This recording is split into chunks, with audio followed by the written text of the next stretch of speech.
तर नाशिकचा विकास बघता आता नाशिकमध्ये एक मोठे व्यवसाय येण्याचं प्रमाण वाढले, ती चांगलीच गोष्ट आहे आपल्या सगळ्यांसाठी. पण मग नाशिकच्या उद्योजकांना ही भीती नक्कीच आहे की आपल्या व्यवसायांना ते मोठे व्यवसाय संपवताय की काय? कधीच नाही सर. कुठलाही मोठा व्यवसाय जेव्हा येतो तो त्याच्याबरोबर लहान व्यवसायांना चालना देतो. हा सगळ्यात पहिला पॉइंट आहे. दुसरा पॉइंट, व्यवसाय कुठले संपतात? जो व्यवसाय स्थिर झाला, जो व्यवसाय वाढला नाही, तो व्यवसाय संपतो. म्हणूनच म्हटलं जातं की प्रत्येक व्यवसायात नाविन्यपूर्वक जर काहीतरी करत असाल तर तो व्यवसाय 100% वाढतच जातो, तो कुठेच संपत नाही. त्याच्यामुळे आपल्या सगळ्यांसाठी किंवा नाशिककरांसाठी चांगली बाब काय आहे की जे नाशिकात मोठे व्यवसाय येत आहेत तर ते व्यवसाय कुठे ना कुठेतरी रोजगार आणतील, कुठे ना कुठे छोट्या व्यवसायांना उभं करायला मदत करतील.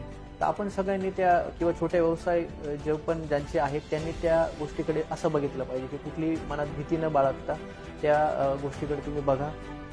जेवढे मोठे व्यवसाय नाशिकमध्ये येतील तेवढा आपल्या नाशिकचा विकास होईल आणि नाशिकमधल्या लोकांचा आणि छोट्या व्यवसायांचा विकास होईल असं मला वाटतं. बरोबर आहे सर.